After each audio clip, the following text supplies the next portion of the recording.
Good morning friends, কেমন আছো? আচ্ছা, আজকে কি ঠান্ডাটা কমলো না বাড়লো? গতকাল কিন্তু আমার ঠান্ডা লেগেছিল, মানে সরস্বতী পুজোর পরের দিন, যেদিনকে আমাদের শীতল ষষ্ঠী ছিল, আমার কিন্তু খুব একটা মানে গরম লাগেনি। আমার আবার শীত লেগেছিল, ভাবলাম বোধহয় শীতটা ঘুরিয়ে আবার এলো। কিন্তু আজকে আবার দেখছি ঠান্ডাটা কম, মানে আজকে তারপরের দিন হয়েছে।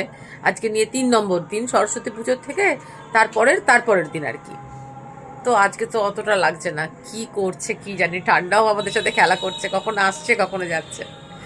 যাই হোক, আহ, কালকে তো আমাদের সব নিরামিষ গেছে, রান্নাও ছিল না, ছুটির দিন ছিল যেহেতু শীতল ষষ্ঠী ছিল বলে।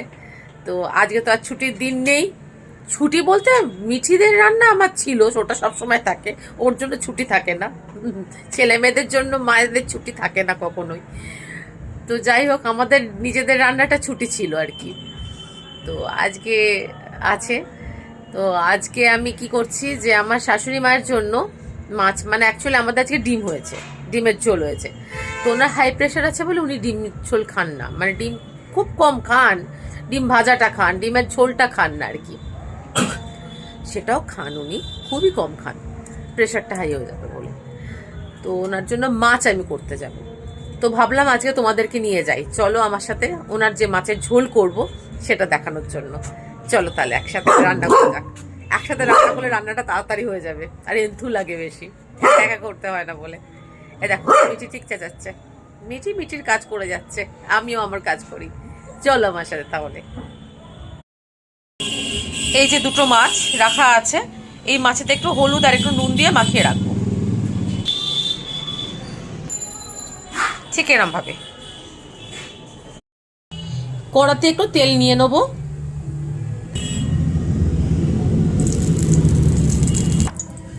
তেলটা একটু গরম করতে দেবো, মাছটা ভেজে নেবো আর কি। একটু নুন দিলাম, আমি কড়াতে একটু তেলেতে একটু নুন দিয়ে দিই, দিয়ে তারপর কড়াটা, এটা ননস্টিকের কাজ করে। এবার মাছগুলো একে একে ভেজে নেবো। আমার না একটা রান্নারও চ্যানেল ছিল, সিম্পল রেসিপি বলে। এই মিঠি আসার পর থেকে আমি আর টাইমে রান্না দিতেই পারলাম না, মানে মিঠি আসার পর থেকে আমি পুরো আটকা হয়ে গেলাম। এত আটকে গেলাম, একটা বছর আমি সম্পূর্ণ সব কিছুর থেকে নিজেকে আলাদা করে রাখলাম, শুধু মিঠিকে সামলানোর জন্য।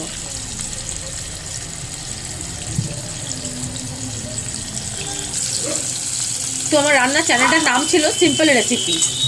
ওখানে আমি যত রকম সিম্পল রান্নাগুলো হয় সেইগুলো ছাড়তে থাকতাম।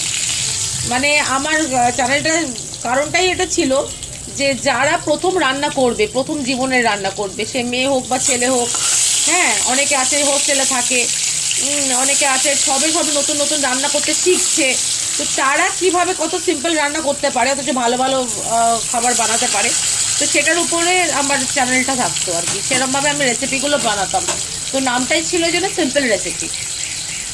তো যাই হোক, এটা আমার বেশি দিন চালাতে পারিনি, মানে আমি টাইম দিতে পারিনি, এই হয়েছে ব্যাপার। এবার আবার এই ব্লগের মধ্যে ভাবছি যে একটু একটু করে যখন যেরকম পারবো সেরকমভাবে রেসিপিগুলোকে তুলে ধরবো। সব রেসিপি পারবো না, সময় হয় না আমার, আমার নিজের কাজ এতটা বেড়ে গেছে। আমার টিউটোরিয়াল আছে, আমার কোচিং সেন্টার এই বাড়িতে প্রায় 40 বছরের টিউটোরিয়াল হাউস। আমি, আমার হাজব্যান্ড, আমরা দুজনেই টিচার। এর আগে আমরা স্কুলের টিচার ছিলাম, তো স্কুলগুলো ছেড়ে দিয়েছি, দুজনেই ছেড়ে দিয়েছি আমি, মানে এই সব এদেরকে সামলানোর জন্য, বাড়ি সামলানোর জন্য। হ্যাঁ, আমার পেটস বরাবর আছে ওদের জন্য, আর বাড়ির টিউটোরিয়ালের জন্য বাইরের স্কুল আমরা করতে পারিনি। প্রাইভেট স্কুলে জব করতাম, আইসিএসসি স্কুলে। তো সেইগুলোকে ছেড়ে দিয়ে বাড়ির টিউটোরিয়ালটার ওপরই ফোকাস। তো সেটা অবধি আছে, সেটাকে আমাকে টাইম দিতে লাগে, এই হয়েছে ব্যাপার। মামুনি খাবে বলে বেশি তেল দেওয়া যাবে না, কিন্তু মাছ ভাজতে তো তেল লাগবেই, বলো কী করে, নাহলে মাছটা ভাজবো? কম তেলে মাছ ভাজতে একদম পারি না। তবুও ননস্টিক কড়াগুলোতে করা যায়, কিন্তু এইসব কড়াতে কম তেলে তো একদম মাছ ভাজা যায় না, মানে আমি পারি না অ্যাকচুয়ালি, এই হয়েছে ব্যাপার। তো তেলটা বেশ অনেকটাই হয়ে গেল, আমি এখন টেনশন করছি। যাই হোক, কেন মামুনি এতটা তেল খায় না, একটু তেলটা কম খায়। এটা হয়ে গেল মাছ ভাজাটা, এটা তুলে নেবো।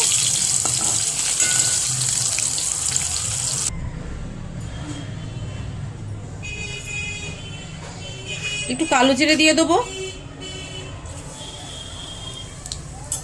আর একটা কাঁচা লঙ্কা ফাটিয়ে দিয়ে দেবো।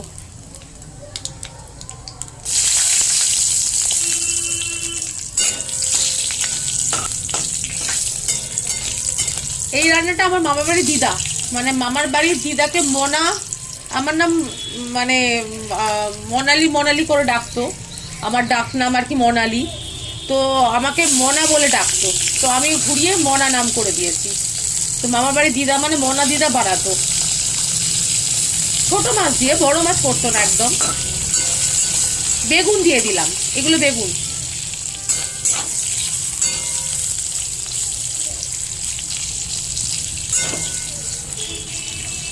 দিয়ে একটু নাড়াচাড়া করবো, বেগুনগুলোকে একটু ভেজে নেবো।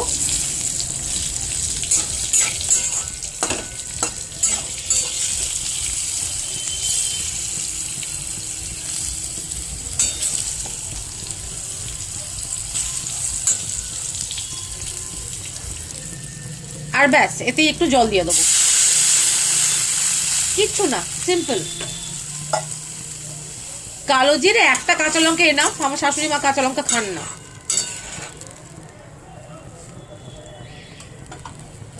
এটা একটু ফুট ধরলেই মাছটা দিয়ে দেবো।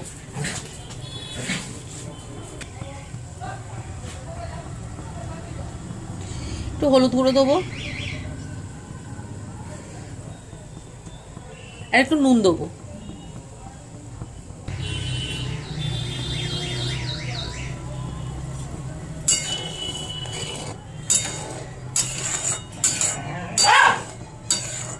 এটা একটু ফুটুক, ওটা মরলে তখন মাছগুলো দেবো।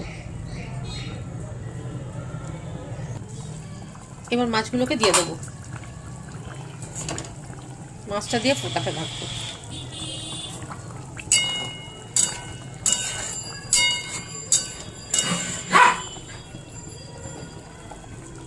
এ ফুটুক এবার,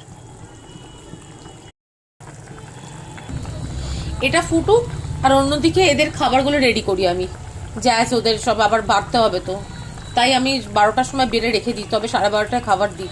আজকে এটা করতে গিয়ে আমি বাড়তেই ভুলে গেছি, এখন তো বাড়তে সময় লাগবে, মানে বাড়ার পর তো আবার ঠান্ডা হতে সময় লাগবে না, এই হয়েছে ব্যাপার। যাই হোক, এটা হতে হতে আমাদের তখন বাড়া হয়ে যাবে। যাই ওইদিকে, হয়ে গেল।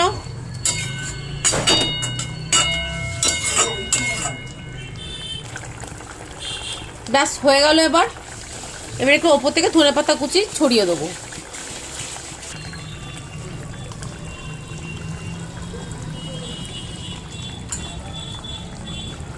ব্যাস এইটুকু ঝোল রাখবো। ঝোলটা একটু টেনে গেছিলো স্লাইড, আমি এক ঝোলে রান্না করি সব সময়।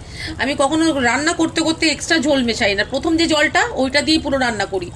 কিন্তু আজকে মামুনি রান্না করতে গিয়ে ওইদিকে কাজ করতে গিয়ে ঝোলটা একটু টেনে গেছিলো, আমাকে আবার অল্প একটু জল মিশিয়ে এটাকে বাড়াতে হলো।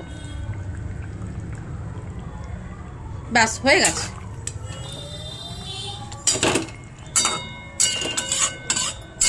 হয়ে গেল।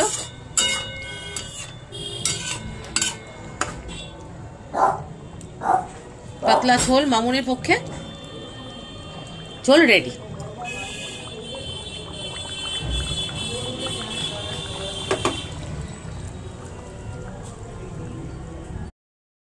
আমার রান্না শেষ হয়ে গেল, মামুনির রান্না। আজকে রান্না করতে গিয়ে মানে ওইদিকে তাকাতে গিয়ে তাও সিমে রেখে দিচ্ছিলাম আঁচটাকে, কিন্তু তাতেও দেখলাম ঝোলটা টেনে গেছিল। এবার একটু তো ঝোল না রাখলে খাবেটা কি করে, উনি ভাতটা মাখবেন কি করে, তাই জন্য আবার একটু জল দিতে। কারণ আমি রান্নার মধ্যে জল একদম মেশাই না, একদম মেশাই না। আমি এক জলে রান্না করি, এক ফোঁটাতে রান্নাটা করি, ওইরকম ভাবে মেজারমেন্ট আমার থাকে। তো যাই হোক, হয়ে গেছে, কিছু করার নেই। এদেরকে রান্না করতে, এইটার জন্যই তো আমি আমার রান্নার চ্যানেলটা বন্ধ করে দিলাম, কেননা রান্নাতে পুরো ফোকাস করতে হয়, একটু এদিক ওদিক হয়ে গেলেই নষ্ট জিনিসটা। আর এদের জন্য আমি আর করে উঠতে পারলাম না।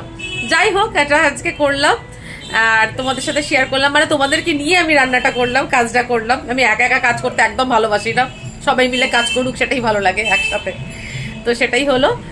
তো চলো দেখো ভিডিওটা, আর এরপরে ভিডিও নিয়ে আসবো, দেখি যদি হয় এরকম কোনো রেসিপি, ইজি রেসিপি, মানে সিম্পল রেসিপি যেগুলোকে বলা হয় সেরকম, মানে আমার পট করে কাজটা হয়ে যাবে। সিম্পল রেসিপি করার কারণটা এটাই হচ্ছে, আমার চটপট রান্নাটা হয়ে যাবে, কাজটাও হয়ে যাবে আর কি, এই হয়েছে ব্যাপার। ঠিক আছে, এটা ঘুরঘুর করছে, খাবারের টাইম হয়ে গেছে, ভাত রেডি হয়ে গেছে ওইদিকে, এখনো মাখা হয়নি, গরম বলে। এবার গরমটা ঠান্ডা হলো, এবার মেখে খাবার দেবো। তাহলে আজকে আসি, এরপরে ভিডিওতে আবার আসবো। চলো, ভালো থেকো তোমরা, good bye. 1 minute, good bye বলে না, গুড বাই মানে একেবারে জন্য বিদায়, বাই বাই, আসলাম তাহলে।